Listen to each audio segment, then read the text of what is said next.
Welcome everybody to the Bottom Line Studio, Riga Business School's podcast. In today's episode, we have an exciting guest. We have Toms Didrihsons, who is the CEO and chairman of the board at Orkla Latvia. And probably for some people that may not ring such big of a bell, because we mostly experience the smaller companies that are below Orkla in our everyday lives. Actually, could you mention a few of them? Like, what could the most people know? Well, first of all, thanks for having me here. As we just discussed before, being a graduate of RBS in the executive MBA, I think it was 14 years ago. It has been way too long time when I was last here, so I'm truly happy that I have this opportunity, so I appreciate it. And when it comes to Orkla, it's quite big company, obviously a large company in totality. It's a Norwegian listed, stock market listed company, which is the largest FMCG organization in the Nordics, Baltics, operates with a lot of brands, predominantly with number one, number two brands in local markets. And when it comes to Latvia, we basically, the sort of the flagships that we have in Orkla Latvia, those are, such a well-known brands as Laima, Salga, Staburadze, Spilva, Gutta, and few more. And these historically were kind of separate companies, which we have now merged together and created what today is known as Orkla Latvia. So that's in short. And also, let's say more global scale, European scale, they're also mostly targeting like these food companies. Yeah, Orkla is very much, although Orkla is changing these days as well, becoming more a portfolio company, but it's still, it operates very much within the FMCG, fast-moving consumer goods sector. That's where the majority of the business sort of sits in. And the strategy historically has been very much that, as I and several sort of my colleagues in Orkla have said that, and I think it has, it gives quite nice explanation what Orkla is. We want to be, rather we would like to be a big fish in a smaller pond, rather than opposite, having a big ocean and being a small fish in there. What it means is that we always go for number one, number two brands in the country, in the market, or if we are number three, number four, then we should have a quite clear sort of roadmap how and when we will become number one, number two. And that's what Orkla is. You go in separate markets, you go in Norway, Sweden, Finland, or in Central Europe, or even India, you would find that Orkla has very strong local, meaning number one, number two brands there, which most of them will not ring any bell to you or anyone else because they are local. There are very few people who would, I don't know, in Sweden, for example, know what Lima is or what Salga is, but it's a 98% awareness of those brands in Latvia, and vice versa. You go to Norway, they have Orkla has a very strong brand, for example, Nieder, which is again has a very high awareness among the Norwegians, but doesn't ring a bell maybe anyone in Latvia and so on. So that's what Orkla is. Awesome, you heard it. So this is a company that we're experiencing every day. Yeah. We like to say that, if you open up the fridge, we want to put a bet that there must be something from Orkla. Yes. Chances are. That sounds awesome. But also what's really special about Toms is that he's been in Orkla since 2004. Yep. So almost 20 years. That's crazy if you think about it. Yep. Almost 2 decades. And we're going to talk about his experience about rising through the ranks in the company, and now he's responsible for managing the company's operational activities and setting and achieving strategic goals over there. Also, he oversees the development of the company's company as a whole, and the control of the company's main operational functions. And his connection with RBS is that you graduated the executive MBA program back in 2009. Yeah. So that's 14 years now. 14 years, yeah. That's some time. Shortly after. And my first question to you is, what do you define as a successful career? We start with a big one. Yeah, so it's a big bang opening. successful career. I think it, it's, you asked me that question 10 years ago, I would give you probably a different answer than today, and completely different answer 20 years ago when I started. So I think it involves and changes as you sort of progress in your career as well. But if I need to say as of today, being 20 years in the market or on the market, and working pretty much sort of almost 100% in the FMCG, and predominantly in Orkla, in many different maybe sides of Orkla and Sorry, markets. quick question. Yeah. FMCG, I'm not familiar with that. Fast moving consumer goods. So that's basically whether that's food or your personal hygiene products, and basically everything you go into retail store, what you see, those are what we call a fast moving consumer goods. Sorry about that. Okay. It's professional how you call it, those professional abbreviations, just get used to those. But yeah, that's my whole sort of professional life there. Now, successful career for me, I think as of today, a little bit reflecting on that, I think it's, for me, it is, doing what you like to do, meaning you get, or I get up in the morning, and there is something that ticks in me. I want to go to my next professional day, be in whatever I have a meeting, or travel, or business travel, or being in office. But that excites me, and the position that I'm currently in, that definitely brings, every day is a different day, and that's something which I truly love, and I 100% love sort of working for the company I do. We will talk probably about that later on as well. So something that, every morning you get up, you get that tick, and you actually want to do that. And but in combination of having, having a happy life, and for me, happy life means, being with my family, having my me time as well for whatever I like to do that. So having that balance around me, having friends around me, having family around, being with my colleagues in the workday, that is for me, if I can tick all of those at the end of the day, that's a successful career for me.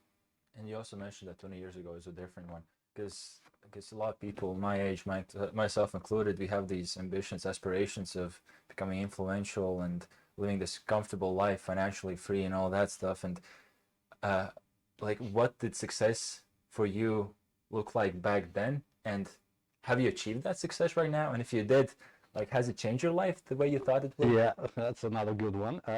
Three questions. Yeah, I will start with the last one. I think you asked whether I have achieved sort of my end goal, and I think it's natural for most of the people as well, but definitely for me, when you go up that ladder, or when you plan to, this is the position professionally I want to achieve, or this is the organization where I want to be, or these are the things I would like to do, at least me, when I achieve them, I pretty much, enjoy that for some time, but there is definitely a next step that I want to achieve. And maybe I never get satisfied at the end of the day, but it's not about for me, it's not about the end state, it's about the journey. And as long as you can enjoy that journey, I think that's fantastic. Coming to your first part of the question in terms of, how did it look back 20 years or 10 years? I need to think about that, but it definitely was different sort of success criteria, and that's normal as well. When you are young, straight out of uni, and you want to sort of build your professional life, maybe you have a little bit less of other responsibilities, meaning you probably don't have kids yet, you probably don't have a spouse yet, and then you maybe prioritize or put more of your time and your effort in your career and success, and I think that changes over time. So back then, I was one of those who easily could get up 4 a.m. To get the next presentation or project ready or go to sleep at 3 a.m. And I felt excited about that, because that was pretty much, work. I knew that the hard work put in will pay off.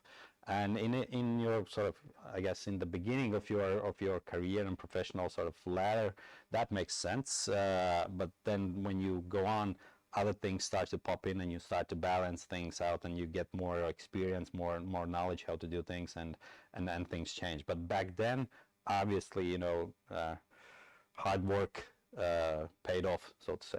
Did you have let's say, a balance? Because the way you describe it, like going to bed 3 a.m. So let's say for youngsters aged, I don't know, like in their 20s, would you suggest for those that are aspiring to be that way, that they should like prioritize their work at the cost maybe of their like life balance? No, definitely no. The work-life balance is that sort of absolute must. What I meant by that is, and every one of us, even today, you will have those whatever deadlines approaching, and when you need to put the extra mile or whatever, right? And then it's a question, if you enjoy that, as I did back in the day, I might maybe took off some hours during the day for whatnot reasons, knowing that I will be fine doing it later in the day or early in the morning. But in totality, obviously, it sort of accumulated for much more hours than what you typically would maybe get in the beginning, being those 8-9 hours. I think for me personally, it accumulated for more than that. But I was completely fine. It wasn't that someone expected from me that, or someone said, you need to do this and that, and on top of everything you get even more. But I actually enjoyed, and I think that comes back to what I started with. I think if you get in the morning and things you do sort of make a tick and you enjoy that, then and if you have that time, then why not to enjoy that? So I think that is the absolute sort of prerequisite, that you are in the profession, you are in the organization which you feel comfortable with, your values matches, and basically, yeah, you are happy to get up in the morning and go to work. So that's what I mean in terms of having extra time maybe in the early stages spent on your professional career. Right. But when it comes to the work-life balance, absolute must. You should not sort of burn out yourself, not in the beginning, not at the end of your career. No, it's not worth it. Not worth it. Yeah. And talking about the organization, because you're here for almost 20 years, I guess you look at statistics, most managers don't even last that long. So could you briefly walk us through your, let's say, career development in Orkla, or maybe even before that? Because in LinkedIn, you only mentioned starting from Orkla. Like, how did you evolve, and maybe what were the key principles that helped you climb up the ladder? Yeah, that is it's going to take some time, but a step back. What we do today, when I first became a CEO of the company, which is in 2017, I believe, one of the things I really wanted to introduce in the organization was to, on some sort of regular basis, meet our new employees, those who have just started the organization. Let them have that opportunity to meet themselves, the ones who have just started, and meet CEO of the company, in that case, or in this case, myself. We call these, breakfasts with CEO, and we usually, do it once in 6 months. So then you get a decent group of people, and it doesn't matter, whether that a person comes from the management team or from junior position or senior position. It doesn't matter. Everyone comes there who has started over the next 6 months. And in that meeting, what we usually do, as an icebreaker, I tell myself how has been my career, sort of, and then everyone sort of explains about what they have done prior to joining Orkla, and what they like and what not. And I usually have that, I when somebody asks me about my professional sort of experience life, I say it's a twofold. On one hand, it's kind of boring because all I have seen is Orkla. Yeah. On the other hand, it's very exciting because I have been lucky to be in quite many positions in Orkla. And I started in Orkla back in 2004 in the company named Spilva. Back then it was sort of named still Spilva, obviously having brand Spilva. And that was the first acquisition by Orkla in Latvia. So Orkla entered, basically how Orkla enters markets through acquisitions. They buy companies, brands, and so on. And Spilva was the first acquisition, and they needed a guy, you know, who can, as silly it sounds today, but who can A, speak English, and B, who can understand or translate local financial reporting standards to international financial reporting standards. And I had been lucky to study before RBS.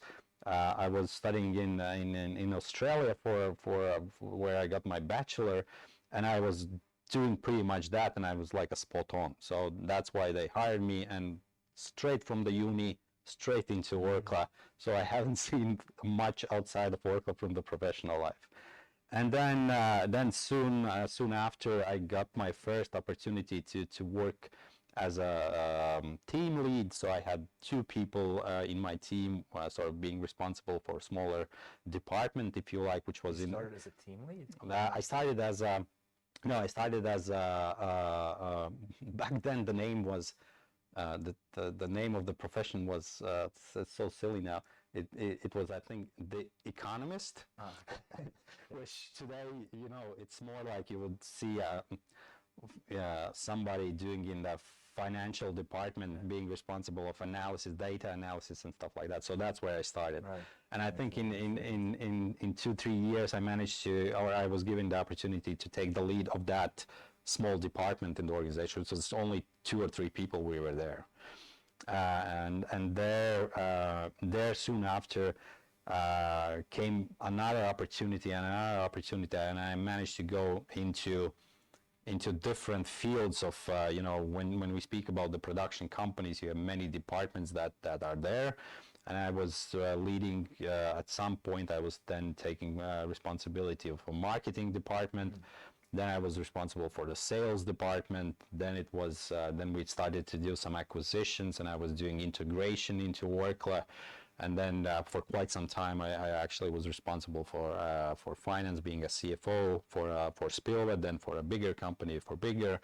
And then sort of step by step, integration, again CFO, and then ultimately CEO since 2017 for just one part of the Orkla in Latvia.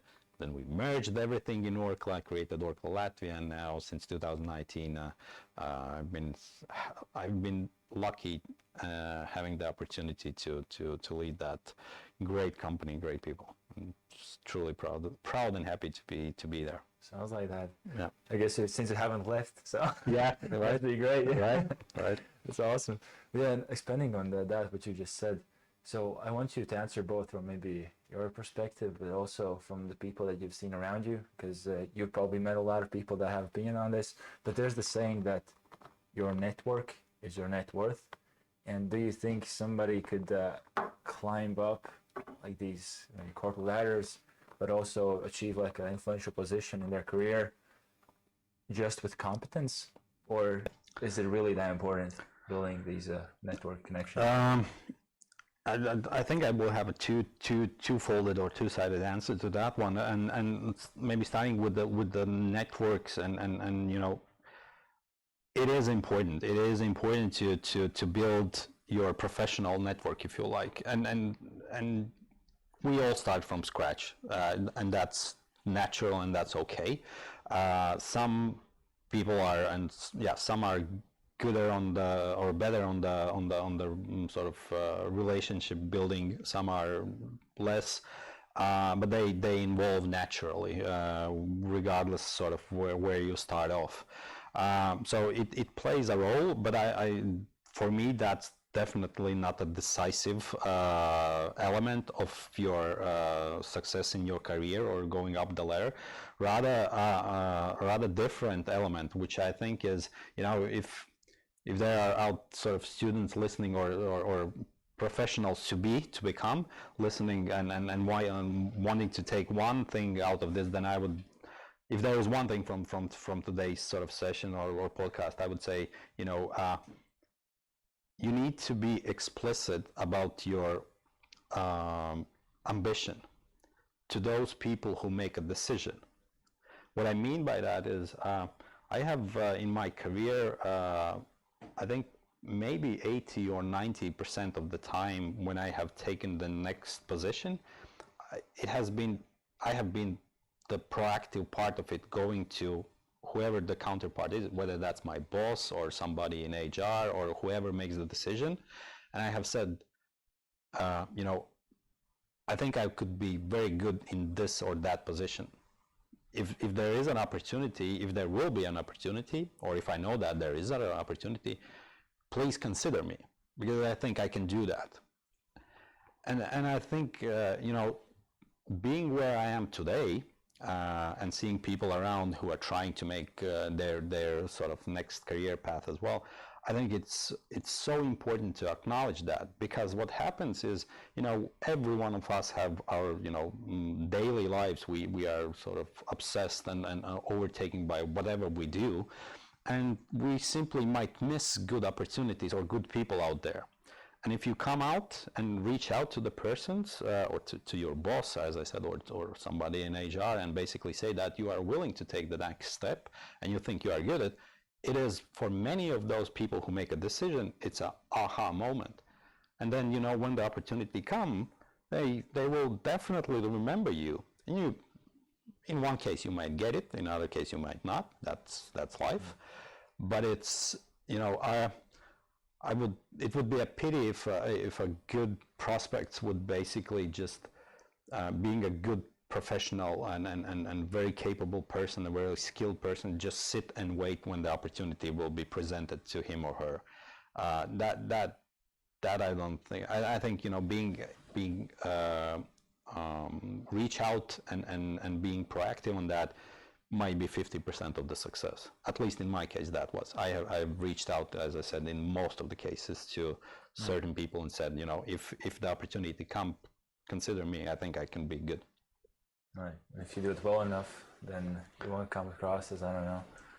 Because do you think people do that often? Have you noticed it? Yeah, that's what I think. Especially when you are in the entry positions, or when you start your career.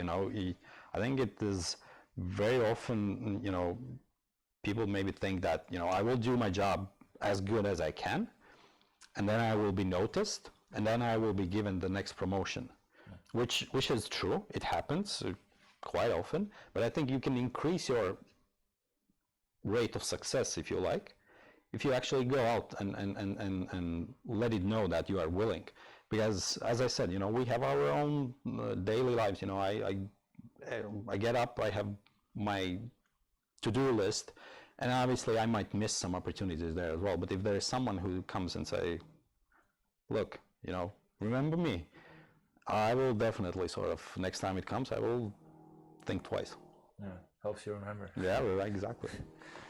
But also, like, from networking perspective, so being to some networking events, I've noticed that, also for me it's a struggle, but what's your approach? First of all, do you go to networking events often? And if yes, like, what are maybe some tips to connect and build these connections? Because I've noticed usually when you just got there and you don't have not many people, it feels cold. It's like cold calling kind of, and you need the icebreaker, right?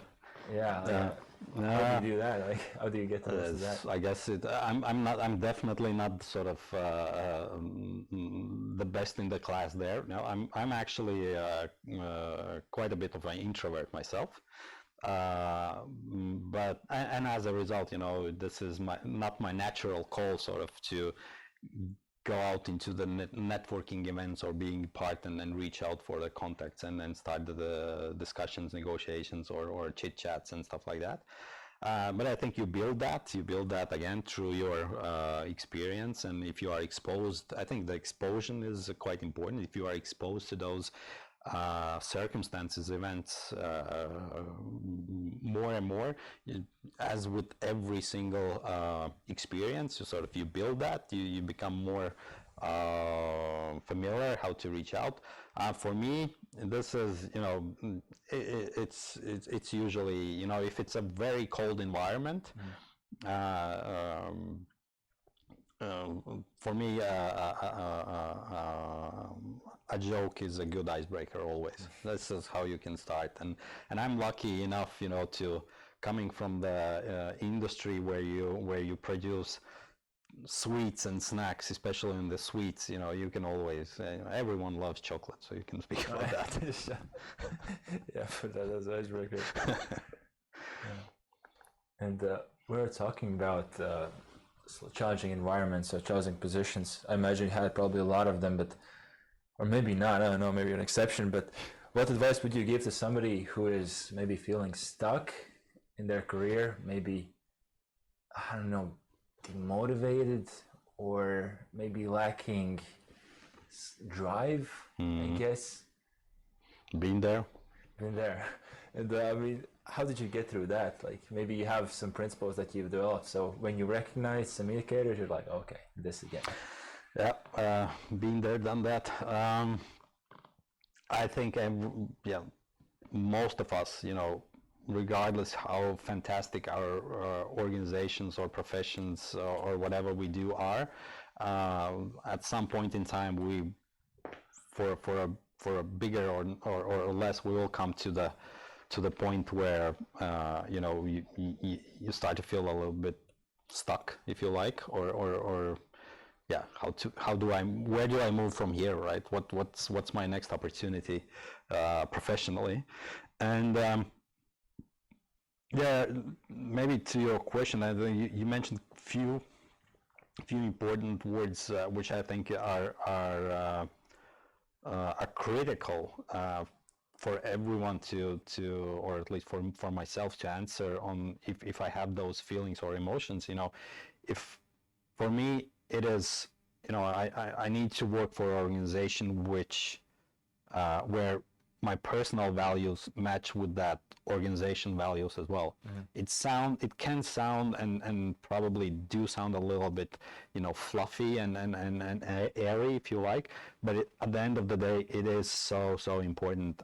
One of the reasons why I'm 20 years with Orkla is well, first of all, I have been lucky enough and fortunate enough, and they have given me the opportunities to go that ladder, and I have sort of appreciate that.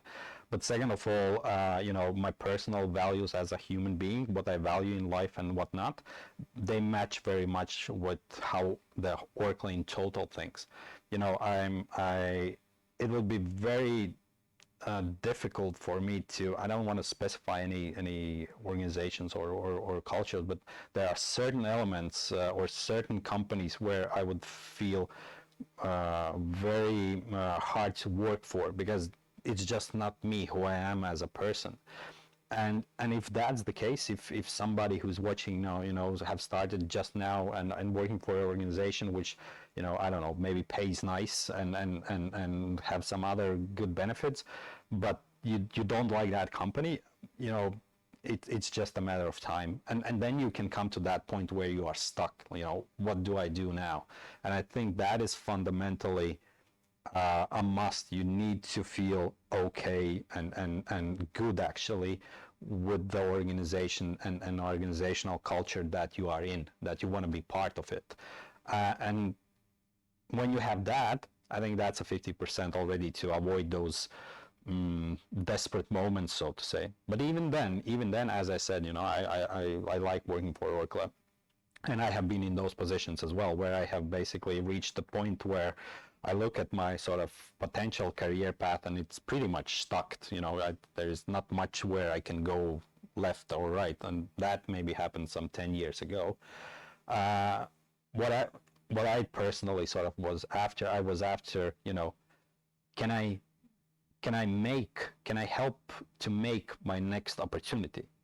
In that case, I was working in the being a CFO for a Spilva, which was a relatively, small company back then. It was maybe 20-30 million company turnover size. Being a CFO, I had my boss. she was fantastic lady being a CEO, but that's pretty much, where do you go from that position? And what I started to, I knew that Orkla was very eager to expand in Latvia, in Baltics, so they wanted to buy more companies, more brands, and be bigger.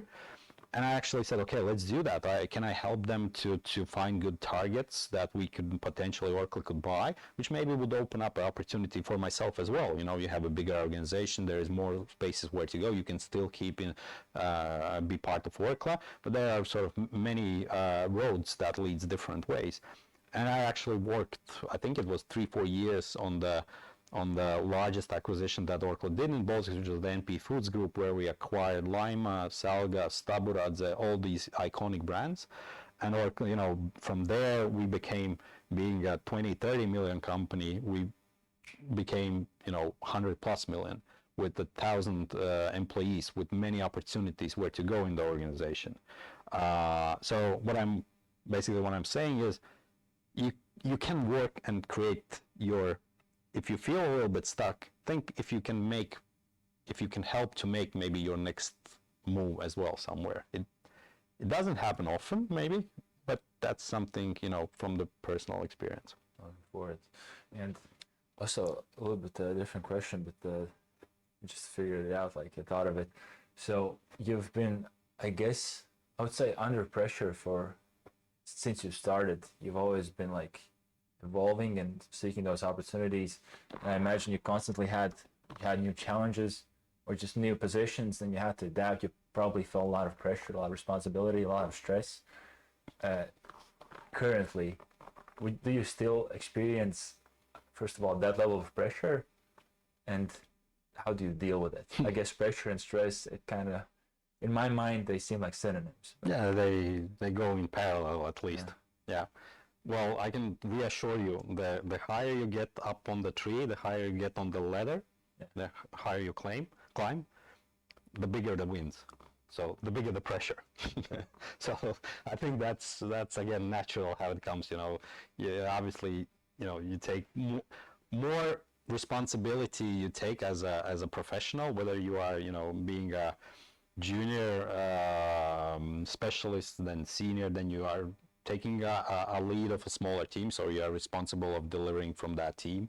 Then you have a function, maybe the responsibility falls, of delivering of that function, the department, organization, several organizations, and so that's the bigger your responsibility is, that most likely you will get a larger pressure from your shareholders at the end of the day, because there are certain expectations, right, from them as well. So and internally, do you feel it? The pressure is the pressure is always there. So it's a question how you manage that. Yeah. And again, I've been lucky enough to have very good people around me. One person can do as much as he or she can, but when you start to get your team around you, when you start to get people around you, you can move mountains if you like. I mean, you have the team that I have today, my closest team, which is the management team, right? I mean, we've been working with most of them for quite many years now, and they can do tremendous things, and that's how you sort of get things achieved as well, how you move forward the organization, how you meet the expectations from your shareholders as well. Obviously, those expectations grow year on year and year as well, so the pressure always be there. But then it's again, as with any experience, you learn how to deal with that. You learn how to sort of get, if you like, stressed about only those things where you need to get stressed, and let others things maybe fly by, or manage them. It's not the end of the world or end of the day. And that's where the work-life balance starts to play a big role as well. Physically and mentally, we are not machines. We are human beings, so we need our own time as well. So we need me time. I need time for my family as well, because that's a big support for me. My wife is fantastic support, including professionally as well. So I need to have time with my wife, my daughter, and that's where you need to start to balance it out. And for me, practically where I put the pressure out, so to say, I have always, find time to do some sports activities. I've been now the recent years triathlon has been sort of one of my things. Before that I was running. Now I'm very much into the swimming part of it, so I do a lot of swimming. So and everyone can find sort of where you sort of blow off the steam, whatever works for you, but you need to have that. I think if you don't have, then sooner or later we will go into some problems, and if I don't know, if your health starts to deteriorate, it will have an impact on your family life, on your work life. So you need to keep all those checks and balances in order. One starts to fall, everything can fall. So just make sure, at least when I look in the mirror, I just, okay, now I need to put a little bit more time on work because, I don't know, some projects or some activities are happening there. Now I need to put a little bit more time for myself because I feel a little bit too stressed or too pressured. Now I need to find time more to be with my family, which is relaxing for me and for them as well. So, from what you said, I guess I summarized in my head like three things. First one was, let's say, competence. You mentioned that the more you get adjust to your responsibilities, the easier it kind of gets and the less pressure you feel. And also noticed mindfulness, and you touched upon also the work life, but let's say mindfulness, you said focus on the things that you can and don't worry about things you can't. Let's say practically, if let's say any viewer or anybody for that matter has, let's say, just started a new role, they feel like this immense pressure because our emotions, they're not objective, they're subjective. And do you have maybe a technique that you use for yourself when you're feeling like a big deal is coming up and maybe you need this like meeting to really work out, and how do you handle that? Yeah, it's gonna come back to Blowing off steam. Yeah, exactly. It's gonna come back to the point that I unfortunately I can't do running anymore because of some injuries. But I remember when you mentioned now the big deal coming up, and there has been in my life obviously several of those which are the bigger ones that I have had. And I remember that when I was doing a lot of running, preparing for my next marathon or something like that. So when you prepare for those things, you put a lot of hours in running. You need to do that, otherwise, it's kind of hard to do that. And I remember when I was running around my hood late in the evening, being that, I don't know, 8, 9, so windy time, dark time, so it's autumn time probably. Running, I caught myself that I'm all the time thinking about that deal coming up or some specifics of that deal that I need to do tomorrow or day after and how it's going to play out. But at the end of the run, I felt, almost like I have found the answers, although I practically didn't find them. But internally, I felt, okay, it's going to be just fine. And for me, I think the learning or the takeaway was that actually doing those in my case, that exercise and finding the time where you are not sitting in front of a computer or not sitting in the meetings, but actually where you do what you love to do, although you are thinking about maybe subconsciously about the work still, it brings a difference at the end of the day. The same as with, good night's sleep. There's a reason why, I think in Latvian it goes that the morning is, how they say, more wiser than the evening, right? There's a logic behind that. When you need to have that good sleep, and if you have had that good sleep in the morning, I'm the one who performs best in the morning. So I'm deteriorating during the day and not the evening warrior. So having that sleep again, you go late in the evening to sleep with like, how do I fix that? And you get up in the morning like, oh, there you go. And I guess this next question would be also like off topic. I'm jumping between topics because I'm trying to get the most out of Sure. your brain. Yeah, sure. But shoot. I want to ask about your time management. So I perceive you as somebody who is hyper productive, and I know that usually with like executive positions, the higher you get on the ladder, the more you have to make decisions and less technical work. But still, I guess this would be applicable to everybody. So maybe share some of the time management techniques that you have, and how you do, how And is it even okay? Let's first of all just handle that like a second, because you're good at juggling questions, but maybe not this time. All right. Time management. Or maybe I'll leave the practical side on the second part of my answer. But obviously, again, coming back to how much one person can do, right? And how much can two persons, 10, 100, 1,000 do? That's obviously a difference. And again, going up that, in my case, the ladder that I have, having more responsibilities but bigger teams as well, and then you are responsible for those teams, but at the same time you can gather around your people that you want to be with professionally and who can deliver on your expectations, on your targets, and so on. That, on one hand, sort of a little bit is, if you like, it's not a time management, obviously, but it allows you, it allows you to delegate stuff. There is obviously a lot of things on what needs to be done, but as I said, one can do as much, two can do twice as much. So you need to start to delegate, and especially for those, who are listening and maybe have an entry job now and or just have reached or stepped into the smaller or bigger managerial positions, meaning where you have a team that you are responsible. That's a common pitfall that, I want to control everything myself. I want to do everything myself, just double check that everything is all right and correct. And I'd rather do it myself than delegate to my team, which is, that's a road to disaster. And you need to delegate and trust people. That's why it's so important that you build people around and the teams around that you can trust as well. And they will do, they, as I said, you can do twice as much with two people and so on and so forth. So that's one part of it. And practically, how do I manage time today? I'm the one, but that's specific for me.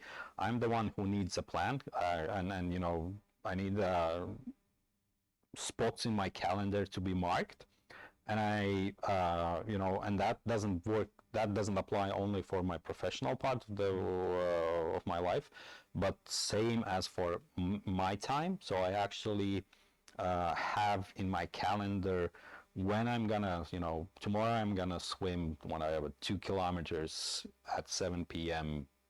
in the lake. And I have that, program, that swimming program for next 6 months, for example. I use actually Microsoft Teams. That's a corporate stuff, and so I'm using that one as well. So as much I put, my professional calendar with whatever happens there, meetings and whatnot.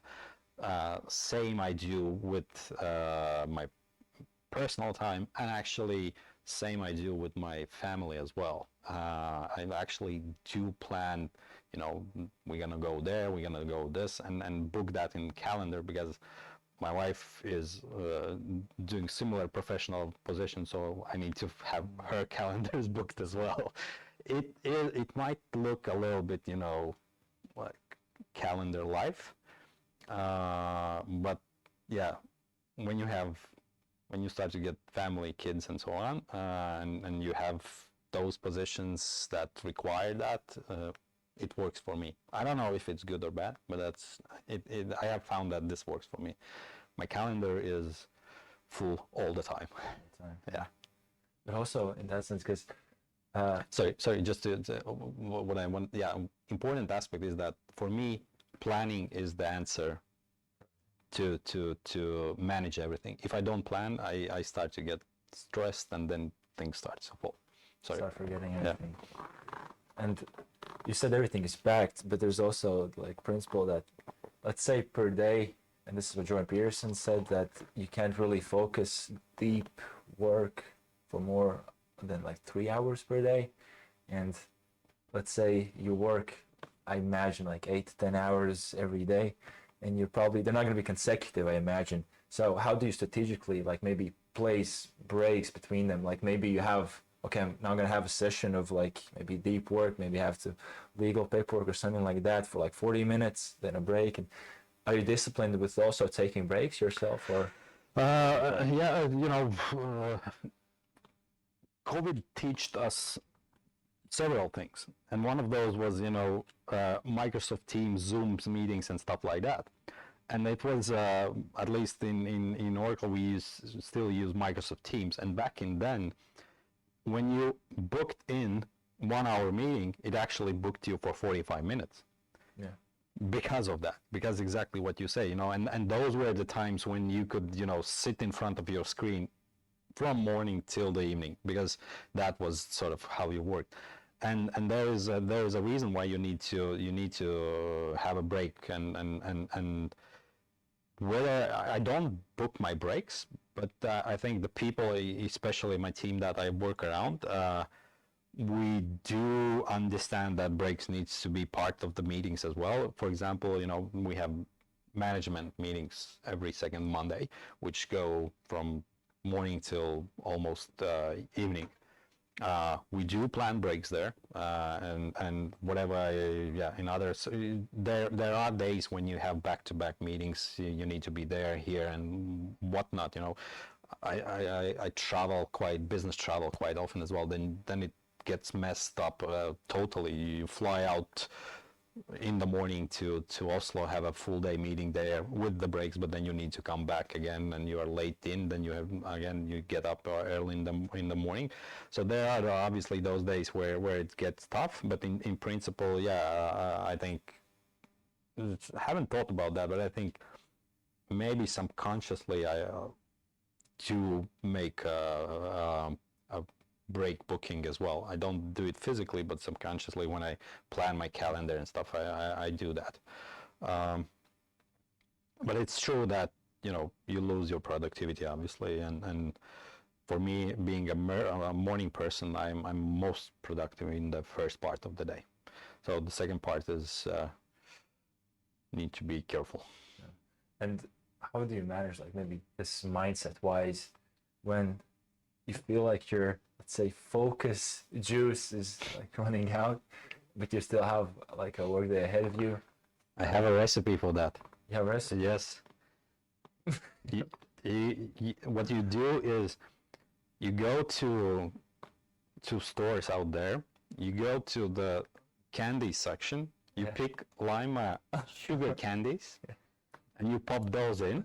They will bring you short energy. Sugar actually it does tremendous things actually to your brain. The sugar rush that you get, you can concentrate, but it fades out very, very quickly.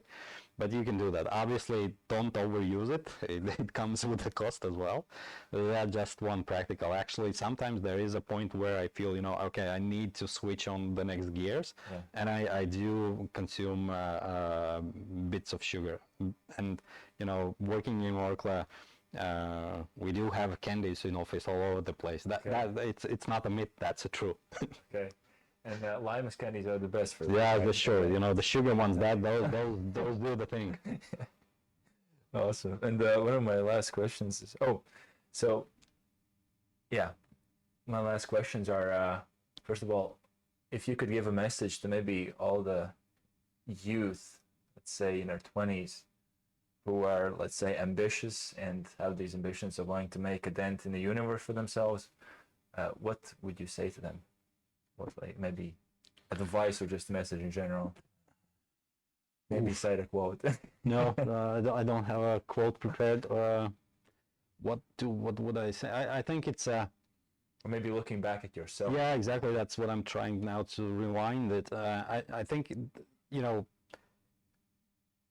first, professionally, if we speak about only sort of professional, or I actually will start with other part. If I would knew 15 years ago what I know now about what makes me happy, I would probably spend even more time on those things that I love, that brings joy for me outside of my professional career. It's not only work that will bring you success and happiness. There are other parts in the life as well. Sooner you get them into your equation, the happier life you will live at the end of the day. I think that's one. Then when we speak about the professional part of your 24-hour day, right, which takes a lot of our time, especially in the beginning, it might take even more than it does later. I think, it's gonna be a pitfalls. That's for sure. In wherever you work today, or in which organization you are part of, there are going to be a good days and bad days. You don't expect sort of that everything is going to be a shiny. And again, if you mentally sort of understand that there will be challenges and there will be bad days, but you feel that you are working for the organization, you really want to sort of develop and want to be part of it. Again, coming back to those values, this is, I feel in Orkla, I really like to be in that organization. And yes, there has been days and weeks and months where I felt like, what I'm doing here, what's the next step there? But fundamentally, the organization is the one where I feel very good about, where I want to be part. Those opportunities will come. So you just do your job, do what you are good at. Be explicit to the certain people in the organization where you want to go or what's your ambition, and those opportunities going to come. But it's important that I think it's very important that you are part of the organization where you feel very, very good and being part of it, because our professional lives take so much time of our 24 hours. So you can't be in a bad relationship. You wouldn't sort of date your girlfriend or boyfriend if she or he thinks completely different and has completely different value sets. And if you think how much you spend from your 24 hours in your work, and if you have the same sort of emotions with the organization or with the boss or something like that, why do you do that? So it's a question of a time, I think, or you will be desperately sort of dragged into this and not being happy at the end of the day.